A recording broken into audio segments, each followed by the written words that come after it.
guys, welcome to part 2 of the Queer Artists of Appalachia series. I'm Marlie, president of Putnam Pride, and today we're here with the Hacks here in Huntington. I thought this would be a really cool group to talk to because how many times do you get to talk to this many artists in one go? Okay, so first we're going to start off with, who are the Hacks?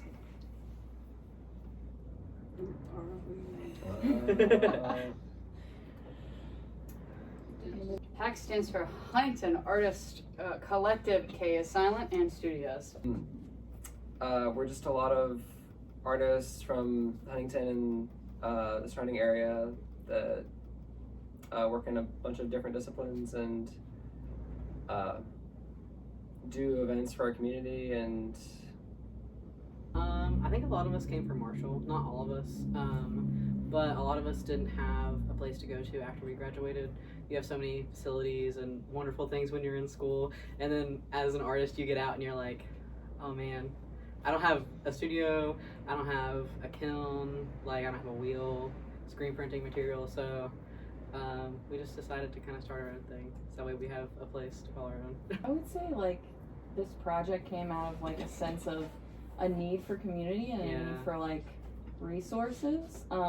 And so there's 15 of us right now. Some of us have physical studios here in the West Virginia building. Then some of us are satellite members who they're involved in maybe like organizational things, or they use some of our facilities. But we have a screen print studio, ceramic studio, and then individual studios. And then we have an art gallery / event space. And we do like all kinds of events. Like we were tabling at HerdCon 2 weeks ago, and like we're kind of like giving the spiel of like what we do in like our upcoming events, and I was like, dang, we have like every discipline represented, and I'm very proud of that. So yeah. And it's a really safe space too. I feel like Hacks has been super welcoming to so many different types of people and artists. So you do a lot of events. What is each of your favorite event you've done so far? I'm biased because I organized it and participated in it, but we had a New Year's Eve drag show a couple years ago. It was really fun. Goth Prom was a good one for me. I loved Goth Prom. I personally really like Mario Karties. Yes. When our member Zane sets up a track and sets up each like Mario Kart scene, and with remote control cars, we just drive around and have a tournament. Like just people come out to have a tournament. I really liked the fire show that we had.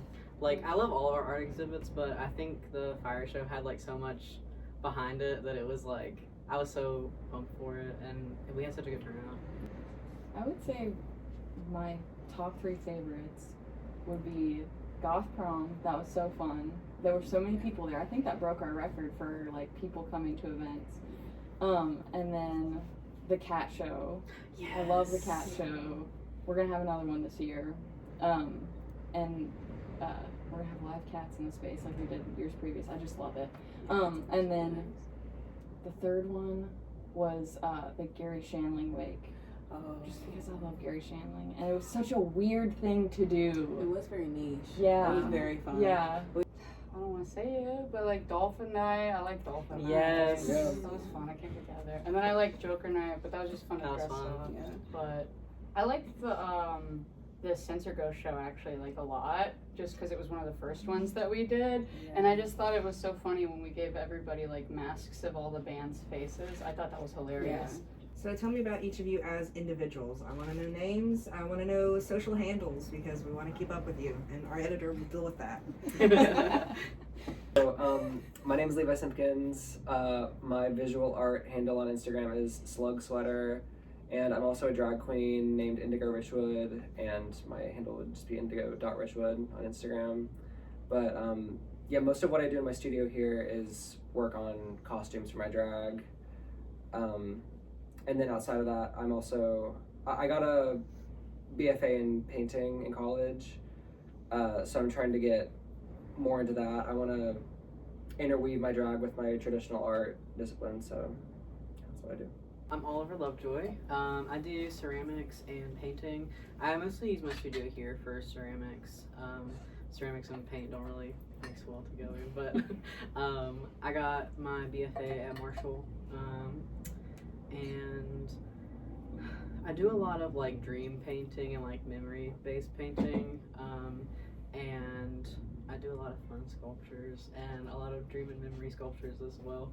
My socials are Oddles Art on Instagram. It's spelled Oddles. I'm Abigail Maisel. I am a Charleston resident, but I love coming here to Hacks. So happy to be here. My Instagram handle is A85IOS. Weird name, probably won't change it. I got my degree in environmental science and do a lot of GIS work, but I can't stop painting or drawing. So I'm really hoping to mix those two together at some point, probably way down the future. But for now, just painting whatever feels right.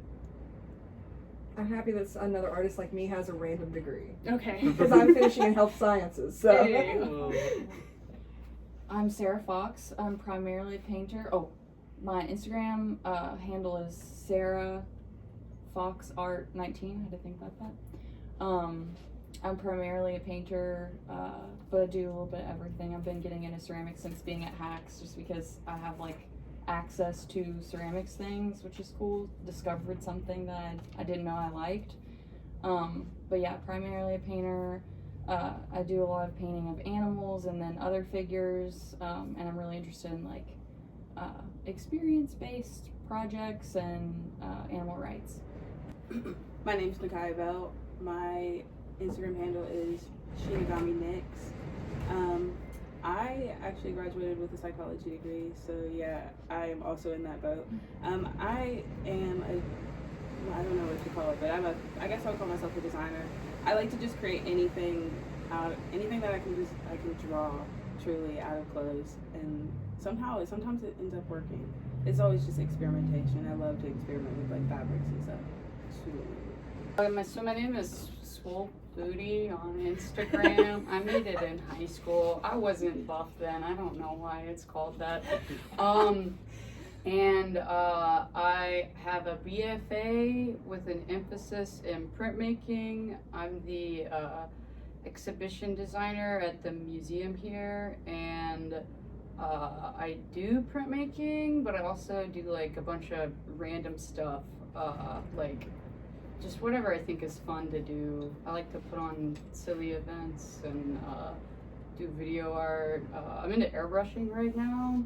I feel like I was talking about this the other day, but painting always intimidated me. Just feels like too open. So that's why I really like printmaking. It gives you like structure, and so like the layer of abstraction between like you and the paint that happens with the airbrush feels like a guardrail. Like it feels like a machine in a way. So that was didn't need that explanation, but hey, that's it.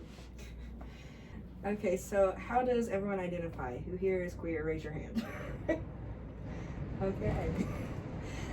So those of you who are queer, have you ever had your identity feel like it's at odds with your Appalachian identity?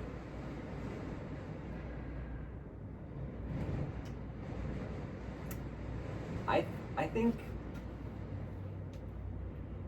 I've maybe encountered people or situations that have like wanted me to feel like it's at odds, but I've naturally never really like deep down really felt like it was, because I know that I belong here. I know that queer people belong here, and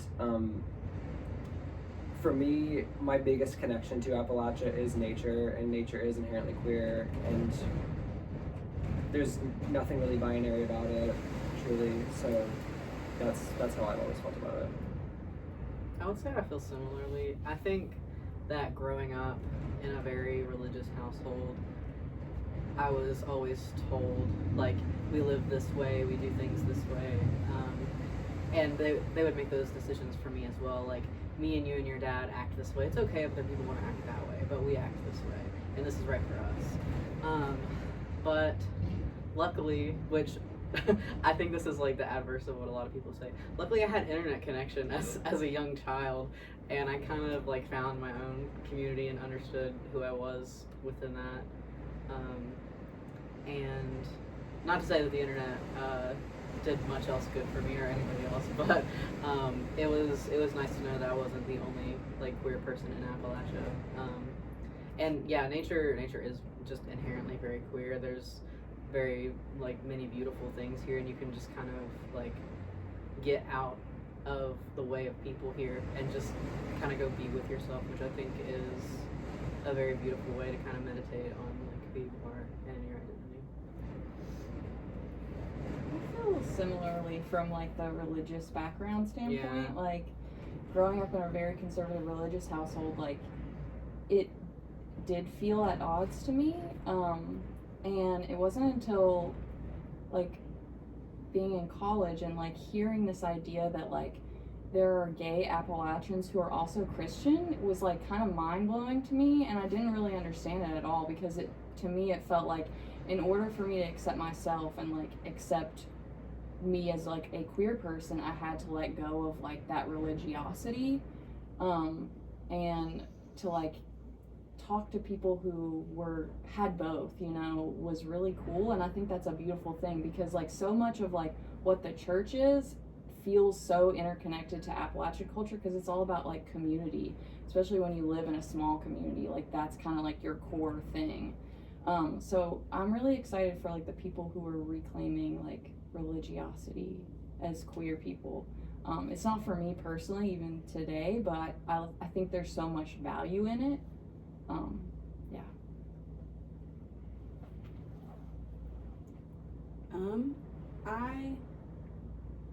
I also feel the same. But as a Black person, I think that I have had some struggle with my family, because they also are from a small town. They're from Matewan in Williamson, so it's very small and very religious down there. So it is very hard sometimes to go back home and then have to somewhat transform or constantly keep myself covered, tuck my rings, tuck my nose rings and stuff like that. But on the other hand, once I did find this third space and find like the people that were very accepting, it all just blended in well.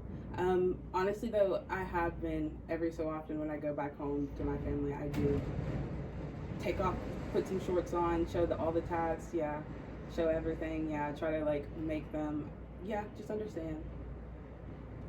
And it seems that my grandmother, she loves to sew, so that's where I have found like a connection. Even though she doesn't understand the art, she understands the technique.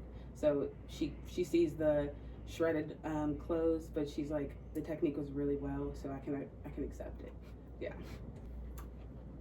You know, I think like growing up, right, like necessarily I don't know even if I would say Appalachian, right, but like I think everybody struggles with being like, try to be like shoved into a box by like other people, like to conform.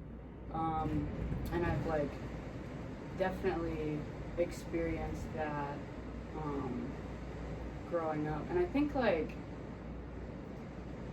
yes. And so, yes, but like I've been physically like pushed out of bathrooms because I had a bowl cut and they thought I was a little boy. And then they're like, this is the girls' room for girls. And then I didn't use like public restrooms for like till high school. And that's, I still get harassed, and I don't even think I like kind of am that masculine presenting, but I just got a vibe about me that just upsets people. So I think like to grow into your own and to not let stuff like that affect you, to not let other people decide who you get to be and how you get to be, I think is powerful. And it's great that you brought up religion, because we actually have a talk coming up on April 11th with a affirming pastor in our neighborhood who's going to talk to us in an open air setting about being queer and being in the church. And so he's going to go through the Bible and talk about how it's not actually in there. So that's going to be a fun talk to go to.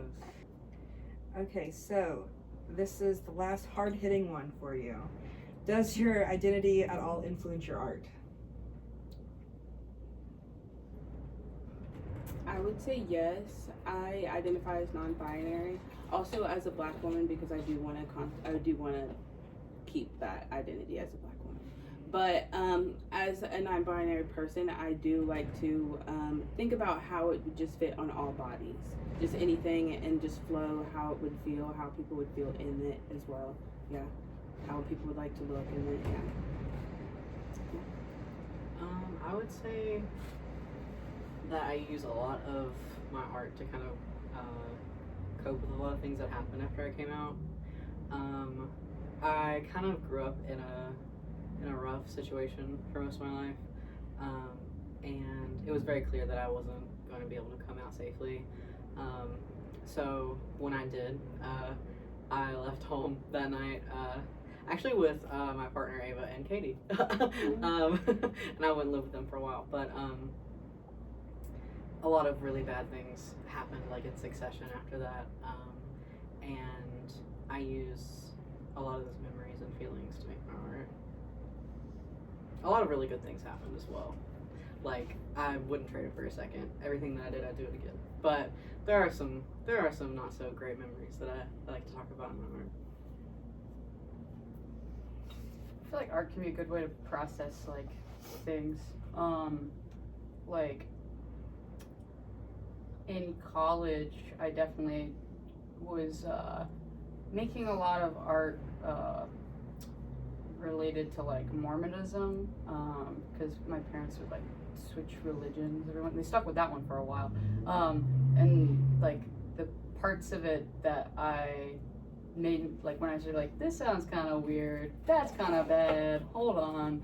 I have like an artist book about that, and then working in a museum, I recently made a piece, like a print that's like a vase of like Sappho, and then it's like got a bunch of like little mouse like clicking kind of pointing things, and it's called Add to Cart, and it's just the idea of like how kind of interesting or weird it is, like the concept of just like artist as like consumption, to be like consumed like through capitalism, and like especially like a long dead queer artist like just gone, and some rich dude's just like, sweet, let me get some of that. Like it's just kind of like an interesting thing. So yeah, just like processing the world around us, I guess. So any advice for aspiring artists? Just do it. Always just keep going. Yeah, I would say keep going, because I think when we first started, some of our events were starting off small, but as one person came, we kept seeing them bring a friend, and then we kept meeting new people, and then, yeah, like they said, Goth Prom was literally Goth Prom was a little over the roof, but it was just, yeah, as we grew, it seemed that people kept talking to each other and saying, hey, I went to this Hacks event. Even if it wasn't their cup of tea, there was another Hacks event that was most likely going to be their cup of tea. And they could come to that, and then they could come to something else, because most likely it would also be a reoccurring thing. So yeah, I think so. Could I say something about the Pride? Absolutely, go for it. I feel like Pride is very important, because otherwise, like, you shouldn't feel ashamed to like be who you are, and to have a space and a time where you can kind of like process that and feel that, I feel is like important, I think. And then what was the other question? The other question is advice for aspiring artists. Advice for aspiring artists. Yeah, just do it. Just make stuff. Just do it. Literally, like, there's like I think it's a quote from a drag queen from Paris is Burning, maybe. It was like you shoot for the stars, you know, like see where you land, I guess, right? Some land far, some land not as far. It doesn't matter though, as long as like you go forward, you know. So just make stuff, do stuff, have fun. Yeah. The point is making the work. Yeah, that's so real. I agree. Like, I think like a lot of times, all artists do this, but especially like beginner artists, like get so wrapped up in like it's not good enough, or like it's not where I want to be, or like self-critiquing like while you're in the middle of making something, you know what I mean? And to me, it's like so important to just like not even think and just like do and make and make and make and make and make. And don't like overthink an idea to where you won't make it. Like my painting professor, shout out Ian Haggerty, would always say to me, like, the real painting happens once all critiques leave the room, and that includes yourself. You know, like that's when the real work happens and when you can really get real painting done, or any art, you know. But yeah, I think just do it. Like that is honestly the best advice. That's so true. You can do anything. You set your mind to. Even create an artist space. You just gotta do it and be persistent. It's so liberating to be able to do that too. People say there's queer audacity, and I swear to God, it's real. I have it. Like people joke about it. They're like, yeah, if you're queer, you can do anything. Really, I don't think I'm really that good at anything, but I can pick up something, and I'm like, I can just figure it out. Like I can just figure it out. I'm gay. I can do it. You can. You really can. Yeah. Like, also find something that inspires you and consume all of it. Look at it, watch it, like, go to it, whatever you need to do. Do all of it. That's, like, my biggest source of inspiration is, like, finding something that I really, really like and studying it for hours and hours and hours and hours and just, like, thinking about it. Like, that will help you so much, I feel like. I would also like to add that having people inspiring you, like people around you, and people around you help inspire you as well. Especially like artists as well. Yeah, everybody who's creative can help you. Just help your mind flow. Absolutely. Being in a community of people, even if they're not artists, but like people who are willing to like look at your painting or look at your sculpture or whatever you're making and like look at it really deeply and be like, I like this, I think you should change this. Like that is so valuable. Yeah. Like it's just, there's nothing like it. Yeah. So to finish up, anything happening with Hacks anytime soon? Lots of stuff. So many things. And then we have sound series on the 26th. Twin Talk is playing, and then what else? We had the fiber art show and the cat show. Yes, the cat show is upcoming. That'll be the first thing, and then we'll have a fiber show, and then we'll also have a performance artist. I'm very excited about Jasper Lee, April 12th. Yes. Yes. I think April 8th, is that a Wednesday, is the sound series at the museum. Okay, yeah, there's a sound series at the Huntington Museum of Art on April 8th. Yeah. So we're really busy right now. We got lots of stuff going on. We do.